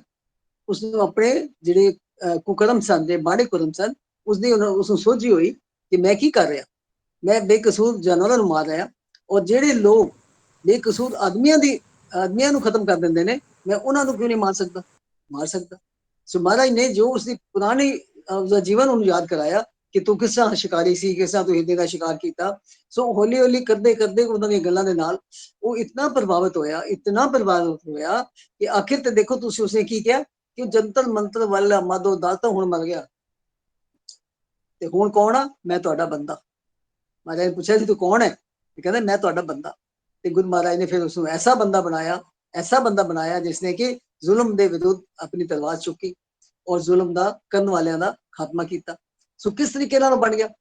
ਸੋ ਉਸਦੀ ਡੇਰੇ ਦੀ ਜਿਹੜੀ ਗੱਲ ਹੈ ਉਹ ਤਾਂ ਤੁਸੀਂ ਉਸ ਵੀਡੀਓ ਕਲਿੱਪ ਹੀ ਦੇਖ ਲਈਏ। ਇਸ ਤੋਂ ਅੱਗੇ ਚੱਲੀਏ। ਹੁਣ ਉਹ ਗੁਰੂ ਗੋਬਿੰਦ ਸਿੰਘ ਜੀ ਮਹਾਰਾਜ ਦਾ ਸੇਵਕ ਬਣ ਚੁੱਕਾ ਸੀ। ਅੰਦਰ ਤੋਂ ਆਤਮਾ ਤੋਂ ਉਸਨੇ ਸੋਚ ਲਿਆ ਸੀ ਕਿ ਮਹਾਰਾਜ ਬਹੁਤ ਸ਼ਕਤੀਸ਼ਾਲੀ ਨੇ ਔਰ ਜੋ ਮੈਨੂੰ ਬਣਾਉਣਗੇ, ਜੋ ਮੇਰੇ ਕੋਲ ਕਰਵਾਉਣਗੇ ਉਹ ਮੈਂ ਕਰਾਂਗਾ। ਉਹ ਰੋਜ਼ ਆ ਕੇ ਬੈਠਿਆ ਕਰੇ ਮਹਾਰਾਜ ਦੇ ਕੋਲ ਔਰ ਬੜੇ ਗੱਲ ਧਿਆਨ ਦੇ ਨਾਲ ਉਹਨਾਂ ਦੀ ਗੱਲਾਂ ਬਾਤਾਂ ਸੁਣਿਆ ਕਰੇ। ਔਰ ਹੌਲੀ ਹੌਲੀ ਕਰਦੇ ਕਰਦੇ ਕੀ ਹੋਇਆ, ਉਸਦਾ ਮਨ ਜਿਹੜਾ ਸੀ ਉਹ ਬਦਲਣਾ ਸ਼ੁਰੂ ਹੋ ਗਿਆ। ਤੇ ਗੁਰੂ ਮਹਾਰਾਜ ਉਸਨੂੰ ਸਿੱਖ ਇਤਿਹਾਸ ਦੀਆਂ ਗੱਲਾਂ ਸੁਣਾਉਂਦੇ ਸੀ। ਜਦੋਂ ਆਉਂਦਾ ਸੀ ਉਹਨਾਂ ਦੇ ਕੋਲ ਤੇ ਉਹ ਆਪਣੇ ਪੁਰਾਣੀਆਂ ਸਾਰੀਆਂ ਗੱਲਾਂ, ਜੋ ਗੁਰੂ ਅਰਜਨ ਦੇਵ ਜੀ ਦੀ ਸ਼ਹੀਦੀ, ਫਿਰ ਗੁਰੂ ਤੇਗ ਬਹਾਦਰ ਜੀ ਦੀ ਸ਼ਹੀਦੀ, ਫਿਰ ਵੱਡੇ ਸਾਹਿਬਜ਼ਾਦਿਆਂ ਦੀ ਸ਼ਹੀਦੀ, ਫਿਰ ਛੋਟੇ ਸਾਹਿਬਜ਼ਾਦਿਆਂ ਦੀ ਸ਼ਹੀਦੀ, ਇਹ ਸਾਰੀਆਂ ਗੱਲਾਂ ਗੁਰੂ ਮਹਾਰਾਜ ਇਤਿਹਾਸ ਉਹਨੂੰ ਸੁਣਾਉਂਦੇ ਸੀ। ਔਰ ਇੱਕ ਇੱਕ ਸ਼ਹੀਦੀ ਦੀ ਗੱਲ ਸੁਣ ਕੇ ਉਸਦਾ ਖੂਨ ਉਬਲਦਾ ਸੀ। ਬਹੁਤ ਜ਼ਿਆਦਾ ਉਸਨੂੰ ਗੁੱਸਾ ਆਉਂਦਾ ਸੀ ਕਿ ਇਤਨੇ ਜ਼ੁਲਮ ਸਹਿ ਲਏ ਔਰ ਕੁਛ ਅੱਗੋਂ ਬਦਲਾ ਨਹੀਂ ਲਿਆ। ਇਹ ਕੀ ਕੀਤਾ? उसके मन में बार बार यही ख्याल आता सी कि इतने जुल्म सह ले, इतने तसीहे सह ले और उसका बदला किसी ने लिया ही नहीं। एक दिन उसने हाथ जोड़ के महाराज अगे खड़ा हो गया, गुरु गोबिंद सिंह जी महाराज के अगे खड़ा हो गया। तो उन्होंने कहने लगा कि जे तुसी मैनू इजाजत दिओ ते जिन्होंने ये सारे जुल्म किए ने मैं उन्होंने खुद मिटा देंगा, मैं उन्होंने को बदला लेना चाहता। कि महाराज ने किया कि तेरे को शक्ति है, तेरे को शरीरक बल है और हुण आत्मक तौर पे भी तू बहुत बलवान हो चुका है, सो तू कभी किसी निर्दोष का खून नहीं करेगा, किसी निर्दोष ਨੂੰ नहीं मारेगा। उसने कहा नहीं महाराज, मैं निर्दोष ਨੂੰ नहीं बल्कि ਕਸੂਰਵਾਰਾਂ ਨੂੰ ਮਾਰਾਂਗਾ, ਜਿਨ੍ਹਾਂ ਨੇ ਗਲਤੀਆਂ ਕੀਤੀਆਂ, ਜਿਨ੍ਹਾਂ ਨੇ ਇਹ ਤਸੀਹੇ ਦਿੱਤੇ, ਉਹਨਾਂ ਦੇ ਮੈਂ ਉਹਨਾਂ ਦਾ ਖਾਤਮਾ ਕਰਾਂਗਾ ਤੇ ਮੈਂ ਤੁਸੀਂ ਮੈਨੂੰ ਇਜਾਜ਼ਤ ਦਿਓ, ਪੰਜਾਬ ਜਾਣ ਦੀ ਇਜਾਜ਼ਤ ਦੇ ਦਿਓ। ਸੋ ਮਹਾਰਾਜ ਨੇ ਉਸ ਨੂੰ ਇਜਾਜ਼ਤ ਦੇ ਦਿੱਤੀ ਔਰ 5 ਸਿੰਘਾਂ ਨੂੰ ਨਾਲ ਭੇਜਿਆ, 5 ਤੀਰ ਦਿੱਤੇ ਆਪਣੇ ਉਹਦੇ ਚੋਂ ਕੱਢ ਕੇ ਪੱਥੇ ਵਿੱਚੋਂ, ਬੱਚੇ ਤਾਂ ਪੱਥਾ ਨਹੀਂ ਹੁਣ ਸਮਝ ਸਕਦੇ, ਲੇਕਿਨ ਆ 5 ਤੀਰ ਆਪਣੇ ਦਿੱਤੇ, ਇੱਕ ਨਗਾੜਾ ਦਿੱਤਾ, ਇੱਕ ਨਿਸ਼ਾਨ ਸਾਹਿਬ ਦਿੱਤਾ ਤੇ ਨਾਲ ਉਹਨਾਂ ਨੇ ਚਿੱਠੀਆਂ ਲਿਖ ਕੇ ਦਿੱਤੀਆਂ ਪੰਜਾਬ ਦੇ ਲੋਕਾਂ ਵੱਲ, ਪੰਜਾਬ ਦੇ ਖਾਲਸੀ ਜਿਹੜੇ ਸਨ, ਜਿੰਨੇ ਸਿੰਘ ਰਹਿੰਦੇ ਸਨ, ਉਹਨਾਂ ਵੱਲ ਚਿੱਠੀਆਂ ਲਿਖੀਆਂ ਕਿ ਇਹ ਬੰਦਾ ਸਿੰਘ ਬਹਾਦਰ, ਬੰਦਾ ਸਿੰਘ, ਹੁਣ ਉਹਦਾ ਨਾਮ ਬੰਦਾ ਸਿੰਘ ਹੋ ਗਿਆ ਸੀ ਕਿਉਂਕਿ ਉਸਨੇ ਕਿਹਾ ਸੀ ਮੈਂ ਤੁਹਾਡਾ ਬੰਦਾ। ਉਸ ਤੋਂ ਬਾਅਦ ਮਹਾਰਾਜ ਨੇ ਉਹਨੂੰ ਅੰਮ੍ਰਿਤ ਛਕਾਇਆ, ਅੰਮ੍ਰਿਤ ਛਕਾਇਆ ਤੇ ਨਾਮ ਹੀ ਰੱਖ ਦਿੱਤਾ ਬੰਦਾ ਸਿੰਘ, ਹੁਣ ਉਸਦਾ ਨਾਮ ਹੋ ਗਿਆ ਸੀ ਬੰਦਾ ਸਿੰਘ ਤੇ ਬਹਾਦਰ ਤੇ ਉਹ ਹੈ ਹੀ ਸੀ, ਬਹਾਦਰ ਤੋਂ ਨਾਮ ਨਾਲ ਵੈਸੇ ਹੀ ਜੁੜ ਗਿਆ ਸੀ। ਸੋ ਬੰਦਾ ਸਿੰਘ ਬਹਾਦਰ ਨੂੰ ਉਹ 5 ਤੀਰ 5 ਸਿੱਖ ਨਾਲ ਭੇਜ ਕੇ ਨਾਲ ਚਿੱਠੀਆਂ ਲਿਖੀਆਂ ਕਿ ਇਹ ਜਿਸ ਕੰਮ ਵਾਸਤੇ ਆ ਰਿਹਾ ਇਸ ਦੀ ਤੁਸੀਂ ਸਾਥ ਦੇਣਾ, ਇਸ ਦਾ ਸਾਥ ਦੇਣਾ। ਸੋ ਜਿੱਥੇ ਵੀ ਜਾਂਦਾ ਸੀ ਉਹ ਪਹਿਲੇ ਗੁਰੂ ਮਹਾਰਾਜ ਦਾ ਹੁਕਮਨਾਮਾ ਪੜ੍ਹ ਕੇ ਸੁਣਾਉਂਦਾ ਸੀ ਤੇ ਹੌਲੀ ਹੌਲੀ ਉੱਥੋਂ ਚੱਲਿਆ। ਉੱਥੋਂ ਚਲਦੇ ਚਲਦੇ ਚਲਦੇ ਚਲਦੇ ਜਦ ਤੱਕ ਉਹ ਪੰਜਾਬ ਪਹੁੰਚਿਆ ਤਦ ਤੱਕ ਉਹਦੇ ਨਾਲ ਬਹੁਤ ਸਾਰੇ ਲੋਕ ਜੁੜ ਚੁੱਕੇ ਸਨ ਕਿ ਗੁਰੂ ਮਹਾਰਾਜ ਨੇ ਇਸ ਨੂੰ ਭੇਜਿਆ, ਕਿਸੇ ਅੱਛੇ ਕੰਮ ਵਾਸਤੇ ਭੇਜਿਆ, ਅਸੀਂ ਇਹਦਾ ਸਾਥ ਦੇਣਾ ਕਿਉਂਕਿ ਮਹਾਰਾਜ ਦੇ ਹੁਕਮਨਾਮੇ ਉਹਦੇ ਕੋਲ ਸਨ, ਚਿੱਠੀਆਂ ਪੜ੍ਹ ਕੇ ਸੁਣਾਉਂਦਾ ਸੀ ਕਿ ਗੁਰੂ ਗੋਬਿੰਦ ਸਿੰਘ ਨੇ ਇਹ ਲਿਖਿਆ ਤੁਹਾਡੇ ਵਾਸਤੇ। ਸੋ ਉਹ ਕਰਦੇ ਕਰਦੇ ਉਹਦੇ ਕੋਲ ਬਹੁਤ ਸਾਰੀ ਇੱਕ ਤਰ੍ਹਾਂ ਦਾ ਸੈਨਾ ਇਕੱਠੀ ਹੋ ਗਈ, ਬਹੁਤ ਸਾਰੇ ਲੋਕ ਇਕੱਠੇ ਹੋ ਗਏ ਤੇ ਉਹ ਜਿੱਥੇ ਜਿੱਥੇ ਗਿਆ ਪੰਜਾਬ ਦੇ ਵਿੱਚ, ਉੱਥੇ ਜਾ ਕੇ ਉਸਨੇ ਉਹਨਾਂ ਮੁਗਲਾਂ ਦਾ ਖਾਤਮਾ ਕੀਤਾ। ਮੁਗਲ ਰਾਜ ਦੇ ਨਾਲ ਟੱਕਰ ਲਈ, ਜਿਨ੍ਹਾਂ ਨੇ ਜ਼ੁਲਮ ਕੀਤੇ ਸਨ, ਉਹ ਚਾਹੁੰਦਾ ਸੀ ਕਿ ਉਹਨਾਂ ਨੂੰ ਖਤਮ ਕਰ ਦਿੱਤਾ ਜਾਏ, ਉਹਨਾਂ ਦਾ ਰਾਜ ਵੀ ਖਤਮ ਕਰ ਦਿੱਤਾ ਜਾਏ। ਸੋ ਉਸਦੇ ਨਾਲ ਜਿੰਨੇ ਸਿੰਘ ਸਨ ਬੜੇ ਬਹਾਦਰ ਸਨ, ਉਹ ਸਾਰਿਆਂ ਨੇ ਮਿਲ ਕੇ ਪੰਜਾਬ ਵਿੱਚ ਚੁਣ ਚੁਣ ਕੇ ਉਹਨਾਂ ਮੁਗਲਾਂ ਨੂੰ ਮਾਰਿਆ ਜਿਨ੍ਹਾਂ ਨੇ ਜ਼ੁਲਮ ਕੀਤੇ ਸਨ। ਤੇ ਸਭ ਤੋਂ ਵੱਡਾ ਨਿਸ਼ਾਨਾ ਉਹਨਾਂ ਦਾ ਸੀ ਸਰਹੰਦ, ਕਿਉਂਕਿ ਸਰਹੰਦ ਦੇ ਵਿੱਚ ਜੋ ਛੋਟੇ ਸਾਹਿਬਜ਼ਾਦਿਆਂ ਦੀ ਸ਼ਹੀਦੀ ਹੋਈ ਸੀ ਉਸਦਾ ਉਹਦੇ ਮਨ ਤੇ ਬਹੁਤ ਵੱਡਾ ਅਸਰ ਸੀ ਔਰ ਉਹ ਚਾਹੁੰਦਾ ਸੀ ਕਿ ਸਰਹੰਦ ਦਾ ਮੈਂ ਨਾਮ ਨਿਸ਼ਾਨ ਮਿਟਾ ਦਿਆਂ, ਖੁਦਾ ਖੁਦ ਮਿਟਾ ਦਿਆਂ, ਬੜਾ ਗੁੱਸਾ ਸੀ ਉਸਦੇ ਅੰਦਰ। ਸੋ ਜਦੋਂ ਸਰਹੰਦ ਪਹੁੰਚਿਆ ਤੇ ਸਰਹੰਦ ਦੇ ਵਜ਼ੀਰ ਨੂੰ ਮਾਰ ਮੁਕਾਇਆ, ਸਰਹੰਦ ਉੱਤੇ ਕਬਜ਼ਾ ਕਰ ਲਿਆ, ਇੱਟੀ ਬਿਲਕੁਲ ਇੱਟ ਨਾਲ ਇੱਟ ਖੜਕਾ ਦਿੱਤੀ, ਬਿਲਕੁਲ ਸਤਿਆਨਾਸ਼ ਕਰ ਦਿੱਤਾ ਉਸ ਸ਼ਹਿਰ ਦਾ, ਕਿਉਂਕਿ ਉਸਦੇ ਅੰਦਰ ਬਹੁਤ ਗੁੱਸਾ ਸੀ ਕਿ ਇਸ ਜਗ੍ਹਾ ਦੇ ਉੱਤੇ ਗੁਰੂ ਸਾਹਿਬ ਨੇ ਇਤਨੇ ਛੋਟੇ ਛੋਟੇ ਬੱਚਿਆਂ ਨੂੰ ਕਿਸ ਤਰੀਕੇ ਨਾਲ ਦੀਵਾਰਾਂ ਵਿੱਚ ਚੁਣ ਕੇ ਸ਼ਹੀਦ ਕਰ ਦਿੱਤਾ ਗਿਆ। ਉਹ ਅਜੇ ਵੀ ਉਸ ਨੂੰ ਗੱਲ ਬਰਦਾਸ਼ਤ ਨਹੀਂ ਹੋ ਰਹੀ ਸੀ ਔਰ ਉਸਨੇ ਇਤਨਾ ਬਦਲਾ ਲਿਆ ਕਿ ਸਰਹੰਦ ਦੇ ਉੱਤੇ ਕਬਜ਼ਾ ਕਰ ਲਿਆ। ਸਰਹੰਦ ਦੇ ਉੱਪਰ ਕਬਜ਼ਾ ਕਰਕੇ ਉਸਨੇ ਕਿਹਾ ਕਿ ਹੁਣ ਇੱਥੇ ਮੁਗਲਾਂ ਦਾ ਰਾਜ ਨਹੀਂ ਹੋਏਗਾ, ਹੁਣ ਇੱਥੇ ਖਾਲਸਾ ਰਾਜ ਹੋਏਗਾ। ਸੋ ਉਸ ਜਗ੍ਹਾ ਤੇ ਉਸਨੇ ਖਾਲਸਾ ਰਾਜ ਦੀ ਸਥਾਪਨਾ ਕੀਤੀ। ਸਭ ਤੋਂ ਪਹਿਲੇ ਉਸਨੇ ਕਿਹਾ ਕਿ ਮੁਗਲਾਂ ਦੇ ਰਾਜ ਨੂੰ ਖਤਮ ਕਰਨਾ ਸੀ, ਉਹ ਜ਼ੁਲਮੀਆਂ ਦਾ ਰਾਜ ਹੈ, ਉਹ ਜ਼ੁਲਮ ਕਰਦੇ ਨੇ, ਉਹ ਤਸੀਹੇ ਦਿੰਦੇ ਨੇ, ਉਹਨਾਂ ਨੂੰ ਖਤਮ ਕਰਨਾ ਹੈ, ਅਸੀਂ ਆਪਣਾ ਖਾਲਸਾ ਰਾਜ ਪੰਜਾਬ ਵਿੱਚ ਬਣਾਵਾਂਗੇ। ਸੋ ਉਹ ਸਰਹੰਦ ਤੋਂ ਹੀ ਸ਼ੁਰੂ ਹੋਇਆ ਸੀ। ਸਰਹੰਦ ਵਿੱਚ ਉਸਨੇ ਖਾਲਸਾ ਰਾਜ ਸਥਾਪਿਤ ਕੀਤਾ, ਉੱਥੇ ਉਸਨੇ ਰਾਜ ਕਰਨਾ ਸ਼ੁਰੂ ਕਰ ਦਿੱਤਾ ਔਰ ਉੱਥੇ ਉਸਨੇ ਸਭ ਤੋਂ ਪਹਿਲੇ ਕਿਸਾਨਾਂ ਦਾ ਸਾਥ ਦਿੱਤਾ, ਕਿਉਂਕਿ ਕਿਸਾਨ ਵਿਚਾਰੇ ਜਿਹੜੇ ਸਾਰਾ ਸਾਲ ਧੁੱਪ ਵਿੱਚ, ਗਰਮੀ ਵਿੱਚ, ਬਾਰਿਸ਼ਾਂ ਵਿੱਚ ਮਿਹਨਤ ਕਰਦੇ ਸਨ, ਉਹਨਾਂ ਨੂੰ ਫਸਲਾਂ ਵਿੱਚੋਂ ਕੁਝ ਮਿਲਦਾ ਨਹੀਂ ਸੀ। ਸਾਰਾ ਜਿਹੜਾ ਸੀ ਉਹਦਾ ਕਮਾਈ ਜਿਹੜੀ ਸਾਰੀ ਸ਼ਾਹੂਕਾਰ ਖਾ ਜਾਂਦੇ ਸਨ। ਤੇ ਉਸਨੇ ਇਹ ਪ੍ਰਥਾ ਨੂੰ ਖਤਮ ਕਰ ਦਿੱਤਾ। ਉਸਨੇ ਕਿਹਾ ਕਿ ਜਿਹੜਾ ਕਿਸਾਨ ਜ਼ਮੀਨ ਤੇ ਕੰਮ ਕਰਦਾ ਹੈ, ਜਿਹੜਾ ਮਿਹਨਤ ਕਰਦਾ ਹੈ, ਫਸਲ ਸਾਰੀ ਉਸਦੀ ਹੋਏਗੀ, ਜ਼ਮੀਨ ਉਸਦੀ ਹੋਏਗੀ। ਬਹੁਤ ਸਾਰੀਆਂ ਜ਼ਮੀਨਾਂ ਉਸਨੇ ਕਿਸਾਨਾਂ ਦੇ ਨਾਮ ਕਰਵਾਈਆਂ। ਇਸ ਤਰ੍ਹਾਂ ਕਰਦੇ ਕਰਦੇ ਕੀ ਹੋਇਆ ਕਿ ਉਹਦੀ ਪਪੂਲੈਰਿਟੀ ਜਿਹੜੀ ਸੀ ਉਹ ਬਹੁਤ ਵੱਧ ਗਈ। ਲੋਕ ਉਸ ਨੂੰ ਮੰਨਣ ਲੱਗ ਪਏ ਕਿ ਵਾਕਈ ਇਹਨੇ ਖਾਲਸਾ ਰਾਜ ਜਿਹੜਾ ਸਥਾਪਿਤ ਕੀਤਾ ਹੈ, ਖਾਲਸਾ ਰਾਜ ਵਿੱਚ ਤੇ ਬੜੇ ਸੁੱਖ ਹੋਣਗੇ, ਉਹਦੇ ਵਿੱਚ ਕਿਸੇ ਨਾਲ ਕੋਈ ਜ਼ਿਆਦਤੀ ਨਹੀਂ ਹੋਏਗੀ, ਇਹ ਤੇ ਨਿਆਂ ਦਾ ਰਾਜ ਹੋਏਗਾ। ਸੋ ਬਹੁਤ ਸਾਰੇ ਲੋਕ ਉਹਦੇ ਨਾਲ ਜੁੜਨ ਲੱਗ ਪਏ। ਉਸਨੇ ਉੱਥੇ ਆਪਣੇ ਕੋਇਨ ਵੀ ਜਾਰੀ ਕੀਤੇ, ਸਿੱਕੇ, 2 ਸਿੱਕੇ ਜਾਰੀ ਕੀਤੇ ਖਾਲਸਾ ਰਾਜ ਦੇ, ਲੇਕਿਨ ਉਸਦੇ ਉੱਤੇ ਆਪਣਾ ਨਾਮ ਨਹੀਂ ਲਿਖਿਆ। ਜਿਹੜੇ ਸਿੱਕੇ ਜਾਰੀ ਉਸਨੇ ਬਣਾਏ ਉਹ ਸਿੱਕੇ ਕੀ ਸੀ? ਇੱਕ ਦੇ ਉੱਤੇ ਗੁਰੂ ਨਾਨਕ ਦੇਵ ਜੀ ਦਾ ਨਾਮ, ਇੱਕ ਦੇ ਉੱਤੇ ਗੁਰੂ ਗੋਬਿੰਦ ਸਿੰਘ ਦਾ ਨਾਮ। ਸੋ 2 ਸਿੱਕੇ ਉਸਨੇ ਜਾਰੀ ਕੀਤੇ, ਗੁਰੂ ਨਾਨਕ ਤੇ ਗੁਰੂ ਗੋਬਿੰਦ ਨਾਮ ਦੇ 2 ਸਿੱਕੇ ਜਾਰੀ ਕੀਤੇ ਤੇ ਆਪਣਾ ਰਾਜ ਕਰਨਾ ਸ਼ੁਰੂ ਕਰ ਦਿੱਤਾ। ਤੇ ਆਸ-ਪਾਸ ਵੀ ਜਿੱਥੇ ਜਿੱਥੇ ਕਿਸੇ ਮੁਗਲ ਨੇ ਕਿਸੇ ਸਿੱਖ ਨੂੰ ਕਤਲ ਕੀਤਾ ਸੀ, ਕਿਸੇ ਸਿੱਖ ਨੂੰ ਤਸੀਹੇ ਦਿੱਤੇ ਸਨ, ਉਹਨਾਂ ਸਾਰਿਆਂ ਨੂੰ ਚੁਣ ਚੁਣ ਕੇ ਉਸਨੇ ਖਤਮ ਕਰ ਦਿੱਤਾ। ਤੇ ਹੁਣ ਉਸਦਾ ਰਾਜ ਵਿੱਚ ਲੋਕ ਬੜੇ ਖੁਸ਼ ਸਨ, ਕਿਸਾਨ ਬੜੇ ਖੁਸ਼ ਸਨ, ਜਿਹਨਾਂ ਨੂੰ ਅਸੀਂ ਸ਼ਡਿਊਲ ਕਾਸਟ ਕਹਿੰਦੇ ਆ, ਦਲਿਤ ਕਹਿੰਦੇ ਆ, ਉਹਨਾਂ ਦਾ ਵੀ ਉਸਨੇ ਬੜਾ ਭਲਾ ਕੀਤਾ। ਉਹਨਾਂ ਨੂੰ ਉੱਚੇ ਉੱਚੇ ਅਹੁਦਿਆਂ ਤੇ ਬਿਠਾਇਆ ਆਪਣੀ ਸਰਕਾਰ ਦੇ ਵਿੱਚ। ਇਹ ਨਹੀਂ ਸੋਚਿਆ ਕਿ ਵਿਚਾਰਾ ਇਹ ਚਮਾਰ ਹੈ ਜਾਂ ਇਹ ਭੰਗੀ ਹੈ ਜਾਂ ਚੂੜਾ ਹੈ, ਇਹਨੂੰ ਮੈਂ ਕੰਮ ਨਹੀਂ ਦੇਣਾ, ਆਪਣੇ ਨਾਲ ਉਸ ਨਾਲ ਮਿਲਾਇਆ। ਮਤਲਬ ਇਨ ਸ਼ਾਰਟ ਕਿ ਲੋਕ ਵੀ ਬੜੇ ਖੁਸ਼ ਸਨ ਉਸਦੇ ਰਾਜ ਤੋਂ। ਲੇਕਿਨ ਗੱਲ ਫਿਰ ਉੱਥੇ ਆ ਗਈ ਕਿ ਜਦੋਂ ਕੋਈ ਅੱਛਾ ਕੰਮ ਕਰਦਾ ਹੈ, ਕੋਈ ਵੀ ਬੰਦਾ ਹੋਏ, ਤੇ ਉਹਦੀ ਈਰਖਾ ਸਭ ਨਾਲ ਸ਼ੁਰੂ ਹੋ ਜਾਂਦੀ ਹੈ। ਹੁਣ ਮੁਗਲ ਰਾਜ ਨੂੰ ਉਹਦਾ ਰਾਜ ਕਿੱਥੋਂ ਪਸੰਦ ਆਏਗਾ ਕਿ ਮੁਗਲ ਇੰਨੀ ਵੱਡੀ ਸਲਤਨਤ, ਮੁਗਲ ਦੇ ਰਾਜੇ ਮਹਾਰਾਜੇ ਬਾਦਸ਼ਾਹ ਉਹ ਤੇ ਬਰਦਾਸ਼ਤ ਕਿੱਥੋਂ ਕਰਨਗੇ। ਇਹ ਬੰਦਾ ਸਿੰਘ ਬਹਾਦਰ ਕਿੱਥੋਂ ਆ ਗਿਆ ਜਿਹਨੇ ਆ ਕੇ ਪੰਜਾਬ ਵਿੱਚ ਆਪਣਾ ਰਾਜ ਚਲਾ ਦਿੱਤਾ ਹੈ, ਆਪਣੇ ਝੰਡੇ ਲਗਾ ਲਏ, ਆਪਣੇ ਸਿੱਕੇ ਚਲਾ ਲਏ। ਇਹ ਕਿੱਥੋਂ, ਇਹਨੂੰ ਖਤਮ ਕਰੋ। ਉਹਨਾਂ ਨੇ ਅੰਦਰੋਂ ਅੰਦਰੀ ਫਿਰ ਪਲਾਨ ਕਰਨਾ ਸ਼ੁਰੂ ਕਰ ਦਿੱਤਾ ਕਿਸੇ ਤਰੀਕੇ ਇਸ ਨੂੰ ਖਤਮ ਕਰ ਦਿੱਤਾ ਜਾਏ, ਕਿਉਂਕਿ ਇਸ ਦੇ ਪਿੱਛੇ ਦੇ ਬਹੁਤ ਲੋਕ ਨੇ, ਬਹੁਤ ਲੋਕ ਉਸ ਨੂੰ ਮੰਨਦੇ ਸਨ, ਉਸਦਾ ਕਹਿਣਾ ਮੰਨਦੇ ਸਨ, ਉਹਦੇ ਰਾਜ ਵੀ ਬੜੇ ਖੁਸ਼ ਸਨ।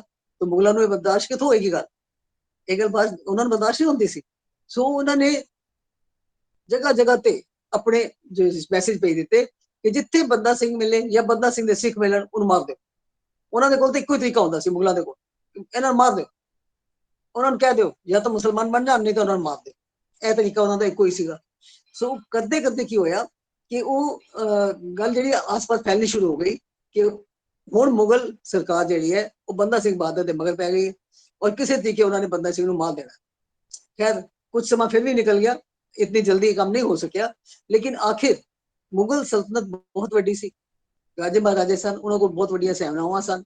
वो करते करते एक दिन ऐसा होया कि उन्होंने इसमें पकड़ने की कोशिश की थी ते अपने कुछ सिंगां नूं नाल लैके पहाड़ियां में छुप गए, पहाड़ा में छुप गए, हिमाचल प्रदेश में पहाड़ा में जाके छुप गए। बड़ी कोशिश की थी ते उन्हां नूं नहीं लभे। उत्थे एक गुरु का सिख रहिंदा सी, उन्हां पहाड़ियां दे विच एक सिख रहिंदा सी, उहदा नाम सी दुनी चंद। सो दुनी चंद ने कहा कि मेरी हवेली खाली पई है, तुसी इस दे अंदर आ जाओ, तुसी इस दे अंदर बैठ जाओ। सो वो हवेली उन्हां वास्ते बन गई किला, ਉਹਦੇ ਚ ਸਾਰੇ ਬੰਦਾ ਸਿੰਘ ਬਹਾਦਰ और उसदे नाल ਜਿਹੜੇ ਸਿੰਘ ਸਨ ਉਹ ਸਾਰੇ ਉਹਦੇ ਵਿੱਚ ਹੀ ਰਹਿਣ ਲੱਗ ਪਏ। ਲੇਕਿਨ ਕਿਉਂਕਿ ਹੌਲੀ ਹੌਲੀ ਜਿਹੜੇ ਸਨ ਉਹ ਘਟਦੇ ਜਾ ਰਹੇ ਸਨ, ਸਿੰਘਾਂ ਦੀ ਗਿਣਤੀ ਘਟਦੀ ਜਾ ਰਹੀ ਸੀ, ਜਿਹੜਾ ਮੁਗਲਾਂ ਦੇ ਹੱਥ ਚੜ ਜਾਂਦਾ ਸੀ ਉਹਨੂੰ ਮਾਰ ਦਿੰਦੇ ਸਨ। ਸੋ ਹੌਲੀ ਹੌਲੀ ਕੀ ਹੋਇਆ ਕਿ ਬੜੇ ਥੋੜੇ ਸਿੰਘ ਰਹਿ ਗਏ ਤੇ ਅਲਟੀਮੇਟਲੀ ਇੱਕ ਦਿਨ ਕੀ ਹੋਇਆ ਕਿ ਉਹਨਾਂ ਨੇ ਬੰਦੇ ਸਿੰਘ ਨੂੰ ਗ੍ਰਿਫਤਾਰ ਕਰ ਲਿਆ ਤੇ ਨਾਲ ਜਿਹੜੇ ਸਿੰਘ ਸਨ ਉਹਨਾਂ ਨੂੰ ਗ੍ਰਿਫਤਾਰ ਕਰ ਲਿਆ। ਬਸ ਫਿਰ ਕੀ ਸੀ, ਉਸ ਤੋਂ ਬਾਅਦ ਫਿਰ ਜ਼ੁਲਮ ਦਾ ਦੌਰ ਜਿਹੜਾ ਸ਼ੁਰੂ ਹੋ ਗਿਆ और तसीहे देने शुरू हो गए, बंदे मारने शुरू हो गए। इतनी बुरी तरीके नाल उन्हां नूं मारिया जांदा सी, कितनी बुरी तरीके नाल उन्हां नूं बेइज्जत कीता जांदा सी। सो हौली हौली करदे करदे मुगलां ने फिर उन्हां सारे सिंघां नूं काबू कर लिया, उन्हां च कुछ नूं मार दिता ते फिर उन्हां सोचा कि इन्हां नूं हुण दिल्ली दरबार विच अपने बादशाह दे कोल जाके दिखाया जाए कि असीं किन्ना वड्डा काम कीता। असीं बंदे सिंह नूं मारिया तां नहीं सी, अजे पकड़ लिया, ਅਸੀਂ ਬੰਦੇ ਸਿੰਘ ਨੂੰ ਵੀ ਪਕੜ ਲਿਆ, ਅਸੀਂ ਉਹਦੇ ਸਿੱਖਾਂ ਨੂੰ ਮਾਰ ਦਿੱਤਾ। ਸੋ ਉਹਨਾਂ ਨੇ ਜਿੰਨੇ ਵੀ ਸਿੰਘ ਮਾਰੇ ਸਨ ਉਹਨਾਂ ਦੇ ਸਿਰ ਵੱਢ ਕੇ, ਬੱਚਿਓ ਤੁਸੀਂ ਕਦੀ ਸੋਚ ਨਹੀਂ ਸਕਦੇ, ਕਦੀ ਇਮੇਜਿਨ ਨਹੀਂ ਕਰ ਸਕਦੇ ਕਿ ਉਹ ਲੋਕ ਕਿੰਨਾ ਜ਼ੁਲਮ ਕਰਦੇ ਸਨ। ਸਿਰ ਵੱਢ ਕੇ ਉਹਨਾਂ ਨੇ ਔਰ ਡਾਂਗਾਂ ਦੇ ਉੱਤੇ, ਸੋਟੀਆਂ ਦੇ ਉੱਪਰ ਸਿਰ ਲਟਕਾ ਕੇ ਤੇ ਬਾਕੀ ਜਿਹੜੇ ਸਿੰਘ ਸਨ ਜਿਹੜੇ ਜ਼ਿੰਦਾ ਸਨ ਉਹਨਾਂ ਦੇ ਹੱਥ ਵਿੱਚ ਪਕੜਾਤੇ, ਜਿਵੇਂ ਝੰਡਾ ਪਕੜਾਈਦਾ ਨਾ, ਜਿਸ ਹੱਥ ਵਿੱਚ ਝੰਡਾ ਪਕੜਾਈਦਾ, ਉਹ ਝੰਡੇ ਦੀ ਬਜਾਏ ਕੀ ਹੁੰਦਾ ਸੀ, ਡੰਡੇ ਦੇ ਉੱਪਰ ਇੱਕ ਸਿੱਖ ਦਾ ਸਿਰ ਹੁੰਦਾ ਸੀ, ਇਹ ਦਿਖਾਉਣ ਵਾਸਤੇ ਕਿ ਦੇਖੋ ਅਸੀਂ ਕਿੰਨੇ ਸਿੱਖਾਂ ਨੂੰ ਮਾਰਿਆ। ਸੋ ਉਹਨਾਂ ਦਾ ਜਲੂਸ ਕੱਢ ਕੇ ਉਹ ਪੰਜਾਬ ਤੋਂ ਅੰਮ੍ਰਿਤਸਰ ਤੋਂ ਲੈ ਕੇ ਤੇ ਦਿੱਲੀ ਪਹੁੰਚੇ। ਹੌਲੀ ਹੌਲੀ ਚਲਦੇ ਚਲਦੇ ਦਿੱਲੀ ਪਹੁੰਚੇ। ਰਸਤੇ ਵਿੱਚ ਵੀ ਲੋਕਾਂ ਨੂੰ ਦਹਿਸ਼ਤ ਹੋ ਗਈ ਕਿ ਦੇਖੋ ਮੁਗਲ ਜਿਹੜੇ ਨੇ ਸਿੱਖਾਂ ਨੂੰ ਨਹੀਂ ਰਹਿਣ ਦਿੰਦੇ, ਉਹਨਾਂ ਨੇ ਸਿੱਖਾਂ ਨੂੰ ਸਾਰਿਆਂ ਨੂੰ ਮਾਰ ਦੇਣਾ। ਇਹ ਦੇਖੋ ਜਿਹੜੇ ਹੱਥ ਵਿੱਚ ਡੰਡੇ ਲੈ ਕੇ ਚੱਲ ਰਹੇ ਨੇ, ਦਿੱਲੀ ਪਹੁੰਚਣ ਦੀ ਦੇਰ ਹੈ, ਇਹਨਾਂ ਨੂੰ ਮਾਰ ਦਿੱਤਾ ਜਾਏਗਾ। ਤੇ ਉਹ ਜਿਹੜੇ ਸਿਰ ਦੇ ਉਹਨਾਂ ਦੇ ਡੰਡਿਆਂ ਦੇ ਉੱਪਰ ਸਿਰ ਟੰਗੇ ਹੋਏ ਸਨ, ਉਹ ਤਾਂ ਇਨਾਮ ਲੈਣ ਵਾਸਤੇ ਟੰਗੇ ਸਨ ਕਿ ਬਾਦਸ਼ਾਹ ਨੂੰ ਦਿਖਾਵਾਂਗੇ ਤੇ ਸਾਨੂੰ ਇਨਾਮ ਮਿਲੇਗਾ ਕਿ ਦੇਖੋ ਜੀ ਅਸੀਂ ਕਿੰਨੇ ਸਿੱਖਾਂ ਨੂੰ ਮਾਰ ਦਿੱਤਾ। पर अज तक सिखा नूं खत्म करने वाले जेडे सन वो दुनिया ते नहीं रहे, लेकिन सिख कौम जेडी ऐसी कभी अज तक ना खत्म हुई ते ना ही खत्म होनी है, क्योंकि फाउंडेशन बड़ी स्ट्रॉन्ग है, फाउंडेशन दे विच खून पाया गया। सो वो भी इस गलतफहमी सन कि बंदे सिंह बहादुर नूं मार देंगे ते अज तो बाद सिख सारे खत्म हो जाएंगे, पर वो गलतफहमी च रह गए। सिख तो कभी खत्म ना होए, जे वो चीज हो गई होंदी ते अज असीं इत्थे बैठ के गुरु महाराज दी गल्लां ना कर रहे होंदे, फिर सिख सारे खत्म हो गए होंदे ते असीं सारे हिंदुस्तान सारे मुसलमान ही होंगे ते असीं भी किसी मुसलमान के घर जमे होंगे फिर, लेकिन ऐसा कभी होया नहीं। सो वो जलूस जो निकलता सी, जितों जितों निकलता सी, लोग बेचारे घबरा जाते सन कि कमाल हो गई, इत्थे ते इदां ने किन्ने सिखां नूं मार छड्डिया।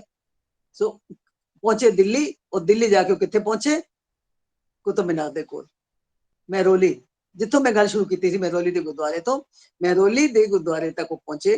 उत्थे उन्हां नूं कैद कर दिता गया, उस जगह ते उन्हां नूं कैद कर दिता गया और हर रोज ਉਹਦੇ ਵਿੱਚੋਂ 100 ਸਿੰਘਾਂ ਨੂੰ ਲੈ ਜਾਂਦੇ ਸਨ ਤੇ ਚਾਂਦਨੀ ਚੌਕ ਜਿੱਥੇ ਸੀਸਗੰਜ ਗੁਰਦੁਆਰਾ ਹੈ ਉਸ ਦੇ ਨਾਲ ਕੋਤਵਾਲੀ ਹੁੰਦੀ ਸੀ, ਕੋਤਵਾਲੀ ਦਾ ਮਤਲਬ ਥਾਣਾ, ਉਹ ਥਾਣੇ ਦੇ ਸਾਹਮਣੇ ਉਹ 100 ਸਿੰਘਾਂ ਨੂੰ ਮਾਰ ਦਿੰਦੇ ਸਨ ਡੇਲੀ। ਮੈਂ ਰੋਲੀ ਤੋਂ 100 ਸਿੱਖਾਂ ਨੂੰ ਲੈ ਕੇ ਜਾਣਾ ਚਾਂਦਨੀ ਚੌਕ ਵਿੱਚ ਕੋਤਵਾਲੀ, ਕਿਉਂਕਿ ਉੱਥੇ ਰੌਣਕ ਸੀ, ਲੋਕੀ ਉੱਥੇ ਰਹਿੰਦੇ ਸਨ, ਚਾਂਦਨੀ ਚੌਕ ਵਿੱਚ ਬਹੁਤ ਲੋਕ ਰਹਿੰਦੇ ਸਨ। ਸੋ ਉਸ ਏਰੀਏ ਲੋਕਾਂ ਦੇ ਸਾਹਮਣੇ ਜਾ ਕੇ ਉਹਨਾਂ 100 ਸਿੰਘਾਂ ਨੂੰ ਮਾਰ ਦੇਣਾ। ਕਰਦੇ ਕਰਦੇ ਕੀ ਹੋਇਆ ਕਿ ਆਖਿਰ ਸਿੰਘ ਥੋੜੇ ਸਨ, ਹੌਲੀ ਹੌਲੀ ਖਤਮ ਹੋਣੇ ਸ਼ੁਰੂ ਹੋ ਗਏ। ਹੁਣ ਸਿਰਫ 5-6 ਸਿੰਘ ਰਹਿ ਗਏ, ਬੰਦੇ ਸਿੰਘ ਦੇ ਨਾਲ ਸਿਰਫ 5-6 ਸਿੰਘ ਰਹਿ ਗਏ ਸਨ। ਉਹਨਾਂ ਨੂੰ ਵੀ ਉਸਦੇ ਸਾਹਮਣੇ ਉਹਨਾਂ ਸਿੰਘਾਂ ਨੂੰ ਵੀ ਕਤਲ ਕਰ ਦਿੱਤਾ ਗਿਆ, ਖਤਮ ਕਰ ਦਿੱਤਾ ਗਿਆ। ਹੁਣ ਕੌਣ ਰਹਿ ਗਿਆ? ਹੁਣ ਸਿਰਫ ਰਹਿ ਗਿਆ ਬੰਦਾ ਸਿੰਘ ਬਹਾਦਰ ਤੇ ਉਸਦਾ 4 ਸਾਲ ਦਾ ਬੱਚਾ, ਬਸ। ਹੁਣ ਉਹਨਾਂ ਕੋਲ ਆਖਰੀ ਇੱਕੋ ਹੀ ਚੀਜ਼ ਸੀ ਕਿ ਕਿਸੇ ਤਰੀਕੇ ਇਹ ਸਾਡੀ ਈਨ ਮੰਨ ਲਏਗਾ। ਬੱਚੇ ਨੂੰ ਮਾਰ ਦਿੱਤਾ, ਬੱਚੇ ਨੂੰ ਕਤਲ ਕਰ ਦਿੱਤਾ, ਟੁਕੜੇ ਕਰ ਦਿੱਤੇ, ਉਸਦਾ ਕਲੇਜਾ ਕੱਢ ਕੇ ਤੇ ਬੰਦਾ ਸਿੰਘ ਨੇ ਮੂੰਹ ਵਿੱਚ ਪਾਇਆ। ਅਸੀਂ ਪੜ੍ਹ ਲੈਂਦੇ ਹਾਂ, ਅਸੀਂ ਸੁਣ ਲੈਂਦੇ ਹਾਂ, ਕਿਤਾਬ ਵਿੱਚ ਵੀ ਪੜ੍ਹ ਲੈਂਦੇ ਹਾਂ, ਲੇਕਿਨ ਸਾਡਾ ਖੂਨ ਜੋ ਉਬਲਣਾ ਚਾਹੀਦਾ, ਸਾਨੂੰ ਗੁੱਸਾ ਆਉਣਾ ਚਾਹੀਦਾ ਇਸ ਗੱਲ ਦੇ ਉੱਤੇ ਕਿ ਦੇਖੋ ਉਹ ਕਿਤਨੇ ਜ਼ਾਲਮ ਲੋਕ ਸਨ ਜਿਨ੍ਹਾਂ ਨੇ ਆਖਰੀ ਤਰੀਕਾ ਇਹ ਸਮਝਿਆ ਕਿ ਬੱਚੇ ਦੇ ਨਾਲ ਸਭ ਮਾਂ-ਬਾਪ ਦਾ ਪਿਆਰ ਹੁੰਦਾ ਹੈ, ਇਹ ਪਿਓ ਜਿਹੜਾ ਆਪਣੇ ਆਪ ਡਰ ਜਾਏਗਾ ਇਸੇ ਬੱਚੇ ਦੇ ਸਾਹਮਣੇ ਮਾਰਾਂਗੇ ਤਾਂ। ਲੇਕਿਨ ਤਨ ਸੀ ਭਾਈ ਬੰਦਾ ਸਿੰਘ ਬਹਾਦਰ ਜਿਹੜਾ ਕਿ ਨਹੀਂ ਡਰਿਆ, ਉਸੇ ਪਰਵਾਹ ਨਹੀਂ ਕੀਤੀ, ਉਸੇ ਉਹਨਾਂ ਦੀ ਈਨ ਨਹੀਂ ਮੰਨੀ। ਉਸੇ ਕਿਹਾ ਮੈਂ ਨਹੀਂ ਮੁਸਲਮਾਨ ਬਣਾਂਗਾ, ਮੈਂ ਆਪਣਾ ਧਰਮ ਨਹੀਂ ਛੱਡਾਂਗਾ। ਔਰ ਫਿਰ ਕਿਸ ਤਰੀਕੇ ਨਾਲ ਉਸ ਨੂੰ ਕੋਹ ਕੇ ਮਾਰਿਆ ਗਿਆ। ਇਹ ਨਹੀਂ ਕਿ ਤਲਵਾਰ ਲਈ ਔਰ ਸਿਰ ਵੱਢ ਕੇ ਪਰ ਸੁੱਟ ਦਿੱਤਾ, ਨਹੀਂ। ਇੱਕ ਹੱਥ ਕੱਟਿਆ, ਫਿਰ ਦੂਜਾ ਹੱਥ ਕੱਟਿਆ, ਇੱਕ ਅੱਖ ਕੱਢੀ, ਫਿਰ ਦੂਜੀ ਅੱਖ ਕੱਢੀ, ਇੱਕ ਲੱਤ ਕੱਟੀ, ਫਿਰ ਦੂਜੀ ਅੱਖ ਕੱਟੀ, ਇਸ ਤਰ੍ਹਾਂ ਕਰਕੇ ਟੁਕੜੇ ਟੁਕੜੇ ਕਰਕੇ ਤੇ ਬਾਬਾ ਬੰਦਾ ਸਿੰਘ ਨੂੰ ਸ਼ਹੀਦ ਕਰ ਦਿੱਤਾ ਗਿਆ। ਉਹ ਜਗ੍ਹਾ ਕਿਹੜੀ ਸੀ? ਉਹ ਉਹੀ ਜਗ੍ਹਾ ਸੀ ਜਿੱਥੇ ਮੈਂ ਅੱਜ ਦੀ ਗੱਲ ਸ਼ੁਰੂ ਕੀਤੀ ਸੀ, ਮੈਂ ਰੋਲੀ ਵਿੱਚ, ਗੁਰਦੁਆਰਾ ਬਾਬਾ ਬੰਦਾ ਸਿੰਘ ਬਹਾਦਰ। ਉਸ ਜਗ੍ਹਾ ਤੇ ਇਸ ਤਰੀਕੇ ਨਾਲ ਟੁਕੜੇ ਟੁਕੜੇ ਟੁਕੜੇ ਕਰਕੇ ਬੰਦਾ ਸਿੰਘ ਬਹਾਦਰ ਨੂੰ ਸ਼ਹੀਦ ਕਰ ਦਿੱਤਾ ਗਿਆ। ਪਰ ਮਰਦੇ ਦਮ ਤੱਕ ਉਸੇ ਈਨ ਨਹੀਂ ਮੰਨੀ। उसकी आत्मा इतनी बलवान सी, किसी जुल्म तो किसी तसीहे तो डरिया नहीं। अपना छोटा बच्चा अपने सामने मंगवा लिया, लेकिन उसे क्या मैं अपने धर्म नहीं छड़ना। ये लोग सन जिन्हां दे दिन असीं मनाने हैं। बाकी साडे वर्गे लोग तो एक दुनिया दे जम्मे, वड्डे होए, जवान होए, बुढ़े होए, मर गए, बस खत्म, कुछ नहीं कर गए। लेकिन जेडे इहो जे कोई काम कर गए उन्हां दे नाम हमेशा अमर रहिंदे ने, उन्हां दे दिन असीं हमेशा मनाने हैं। सो अज उत्ते बहुत वड्डा दीवान लग्या होया उस गुरुद्वारे, और उन्हां दा बाबा बंदा सिंह बहादुर दा दिन जेड़ा ओ मनाया जा रहा। सो बड़े थोड़े टाइम विच जितनी को मैं हिस्टरी तुहानूं दस सकी बाबा बंदा सिंह बहादुर दी, इतनी चीज नूं याद रखना। और अज दे क्वेश्चन जेड़े ने ओ तुहानूं क्विज दे विच बाबा बंदा सिंह बहादुर दे नाम ते क्विज जेड़ा है ओदे जो कुछ मैं तुहानूं सुनाया ओदे विच ही तुहानूं अपने आप पता लग जाएगा कि असीं क्विज किस तरह करना है। सो मैनूं लगदा अज दा टाइम खत्म हो गया। सो क्लास नूं इत्थे समाप्त करने आ, लेकिन क्विज तो पहले एक दो अनाउंसमेंट्स मैं जरूर करना चाहांगी। एक तो यह गल है कि अगले हफ्ते एक मैगा क्विज होएगा क्लास विच, एक मैगा क्विज होएगा, अगे भी होया सी, बच्चों को याद होएगा, जिहदे विच कि सारे सिख हिस्ट्री के क्वेश्चन जिहड़े ने वो पूछे जाएंगे। सो एक मैगा क्विज होएगा अगले संडे को। सो आप सारे बच्चे आएंगे और बाकी बच्चों को भी दसणगे, जिहड़े बच्चे नहीं आए उन्होंने भी दसना कि बहुत बड़ा एक मैगा क्विज होएगा। सारा प्रोग्राम जो है वो क्विज ही होएगा, क्वेश्चन आंसर ही होंगे, ठीक है। दूसरी गल, एक और बहुत बड़ी सरप्राइज जी कि मैं अजे तुहानूं नहीं दसनी। सरप्राइज का मतलब है अजे नहीं दसना। सो अगले हफ्ते क्लास आओगे, एक तुहानूं होर सरप्राइज मिलेगी। सो क्लास अटेंड करते रहो, हमेशा क्लास आते रहो, छुट्टी नहीं करनी। बल्कि जितने बच्चे आ रहे हैं वो साडे मैसेंजर ने, वो अपना मैसेज अगे अपने फ्रेंड्स नूं, अपने भैणां भरावां नूं, अपने कजन्स नूं वो देन और सबनों इस चीज वास्ते प्रेरित करन, मोटिवेट करन कि संडे नूं क्लास आया करो। हुण स्कूल खुल जाने ने, डेली तो असीं तुहानूं बुला नहीं सकते, जिस तरह ऑफलाइन क्लास चल रही सी असीं तुहानूं डेली बुलाते सी, लेकिन नहीं, हुण ते संडे नूं ही असीं मिल सकांगे। सो संडे क्लास वास्ते दूजियां नूं मोटिवेट करना, दूजियां नूं मैसेज देना, ये हर बच्चे का काम है, ये सिर्फ मेरा काम नहीं है। ये सिर्फ तुहाडे ग्रुप लीडर जिहड़े सारा प्रोग्राम ऑर्गेनाइज कर रहे हैं, ये सिर्फ उन्हां दा काम नहीं है, वो तो कर ही रहे हैं अपना काम, लेकिन हर बच्चे ने अगों अपने फ्रेंड्स नूं, अपने कजन नूं दसना कि संडे क्लास जिहड़ी है ऑनलाइन ज्वाइन करो, और हर संडे नूं इसे बहाने असीं मिलते रहांगे, गुरु दीयां गल्लां करते रहांगे। तो अज दी क्लास दी इत्थे समाप्ति है। हुण मैं बेनती करांगी बच्ची गुरकमल कौर, बच्चे क्विज दा लिंक भेज दिओ बेटा। सब बच्चे क्विज करन तो बाद अपने आप क्विट करते जाएंगे।